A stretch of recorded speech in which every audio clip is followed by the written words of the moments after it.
Hi all, and thanks for being with me. I'm going to talk today about criticism and what it's like to be criticised on YouTube. Now, I don't give a shit, to be quite honest, but I'm going to raise this one issue because now that I've said that I don't give a shit, I guess I must be concerned to some extent, or otherwise I wouldn't be complaining about it here. But there's something that fascinates me about a lot of the comments. Firstly, a lot of the people who comment don't tell you who they are, which I think is rather interesting. And most of the comments that I get on my YouTube channel are quite negative. In fact, people objecting greatly to some of the things that I say, which bemuses me because I don't have very many subscribers anyway, but clearly a lot of people click on just to offer some criticism because for them that's what they get excited about, the fact that there's somebody that comes on that they don't know, there's an old fart who probably shouldn't be on YouTube for some particular reasons I do not understand, because everybody can be on YouTube if they want to, on some sort of social media, but these people that criticise me are not. One guy even said that he objected to the small number of people that I had as subscribers, and I looked at his site, he didn't have any. So it's not a competition, I want you to know that, and I'm not necessarily concerned about my number of subscribers.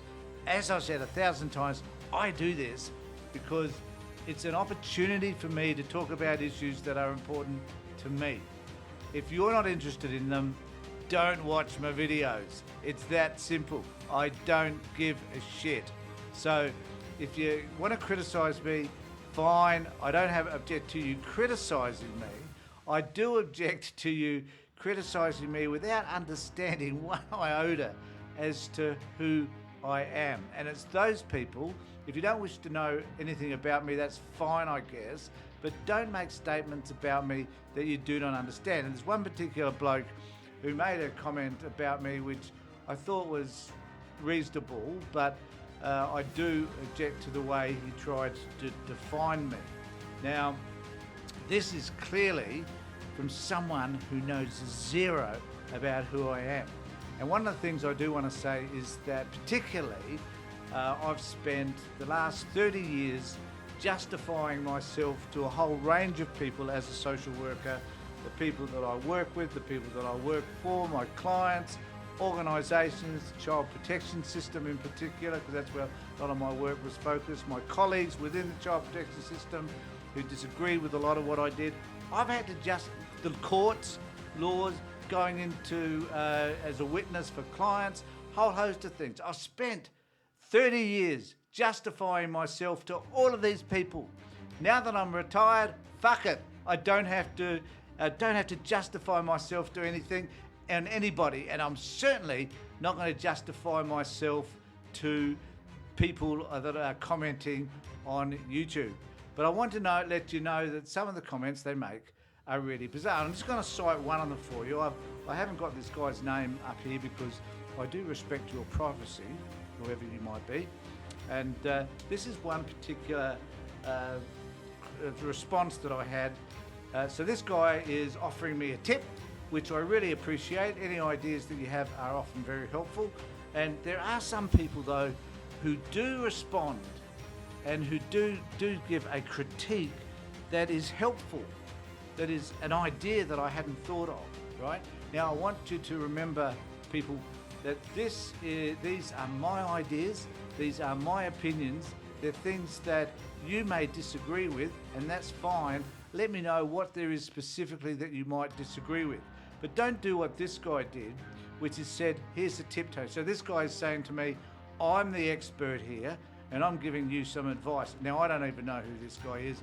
Perhaps he's got his own YouTube channel. Perhaps he's got thousands of videos. I haven't had a look to see who he is. Now, he firstly referred to me as a rusted on ALP man. Now, the first thing I want to raise is that for many years I belonged to the Liberal Party. So, and I would suggest that if I was rusted on at all, rusted on is a new term, I hasten to add, but nevertheless, if I was rusted on for most of my younger life, up until about the age of 35, I would say I was a rusted on Liberal person. But somewhere along the line, I saw the light. And the light was when I went to university, got an education, and discovered that there are other people who think differently than the way I was thinking for the first 35 years of my life. And I decided that their values were more important to me than the ones that I'd been sharing, which were my parents' values and some of my peers. So I chose to move on from that. As a result, this guy now is suggesting that I have these rusted on ALP. I have not. ALP man, when the topic of irregular boat arrivals comes up, you should close the blinds, pull the doona over your head, cover your ears and pretend it isn't happening. So the inference there is that I probably should ignore everything that's happening, because clearly what I was saying in this particular video, which was a video in which I didn't offer anything of my own opinion, it was just a whole series of clips. And I found this interesting, that I was just offering clips about an issue and decided to call it Defending Pete. And clearly this guy got upset about that. Again, not my direct opinion, it was simply a series of tweets, of clips. However, he got a little bit upset about this, and he goes on to say, the reason all your ALP friends are attacking Peter Dutton is because they know that the top of illegal immigration is poison to the Labor Party, and the gaslighting all the gaslighting in the world won't change the fact that the Labor Party and their sidekicks, the Australian Greens, have an appalling record on securing our borders. Now, on that particular issue, there was sovereign borders. I thought was actually, and correct me on this if I am wrong, but I think this was kind of like a John Howard thing that he did back in 2000, whatever, and then we had the babies overboard. And you may remember all of that when he declared around an election time, funnily enough, that asylum seekers were throwing the kids overboard, and it was later proved to be incorrect, and he lied about that. Now, I also accept that the issues around the protection of our borders is fraught with a whole host of differing views. Now, this is one thing that this dude and anybody else who watches my videos will have a go at me for. I think we should stop demonising people from other countries. I know for some people this will be a somewhat of a revolutionary idea, but we should stop referring to people as potentially people who associate with Hamas, people who potentially might be terrorists, people who are simply different from the rest of us, they will not fit into our culture, they will not be able to assimilate for whatever reason, they have different religious views, that they may be Muslim and they're not Christian. Never any criticism of people like myself who are atheists, I hasten to add, and us not fitting in. And never any criticism of them actually even being an LGBTQI plus person. But nevertheless, there is this thing about difference. And because they are supposedly different to us, which is normally the white Christian type person, then those people simply should not be here. The fact, and I guess this is the point that really annoys me, the fact that we need to exclude people who are terrified of what will happen to them if they remain in their own country, and that we should exclude them to the point whereby if they land in Australia, as did 39 people last week, should be just bundled off to another country, in this case at Nauru, and those people should be left there locked up and interned forever for committing no other crime, if it's a crime, than trying to escape potential death, starvation and torture.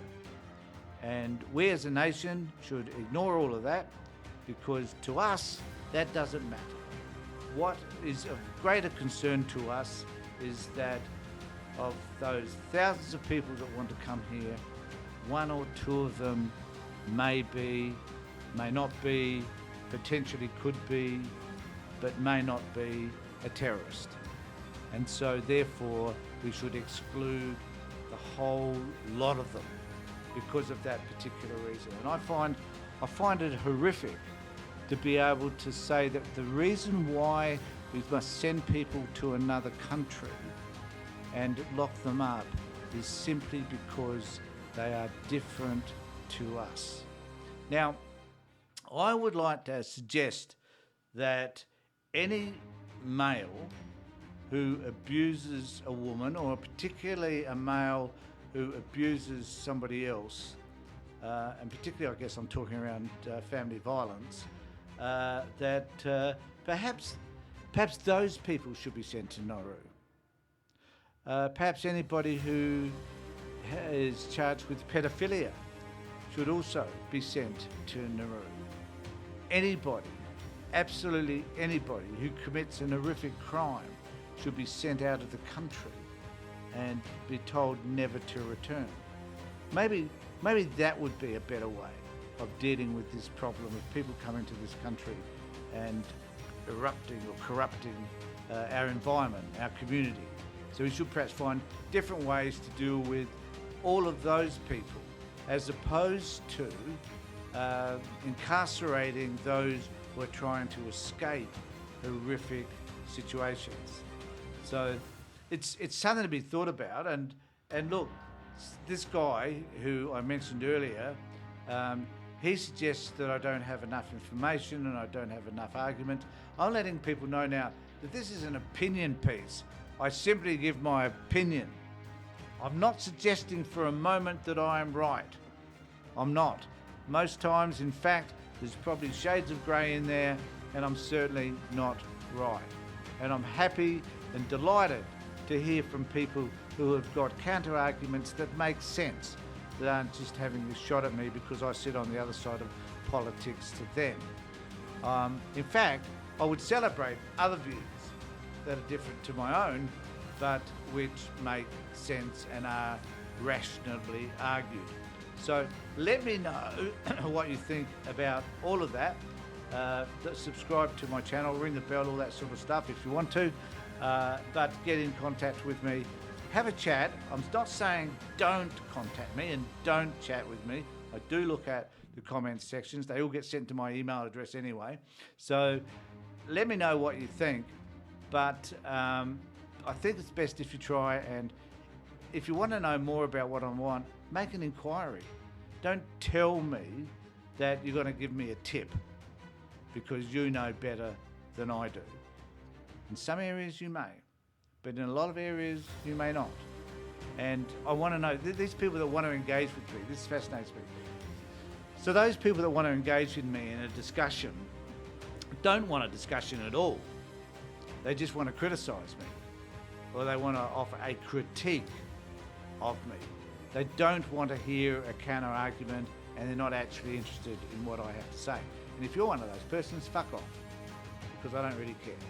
But if you want to have a reasonable discussion and talk about things sensibly, I would be delighted to hear from you. And as I've often said, if you want to come on my channel and have a face-to-face and a discussion, I'm more than happy to do that as well. And I put that offer out there many times, but no one ever seems to take me up on it because you just don't have the guts, apparently. So let me know what you think. Subscribe to my channel, ring the bell, do all that sort of stuff. In the meantime, take care, look after yourselves, and more importantly, be safe.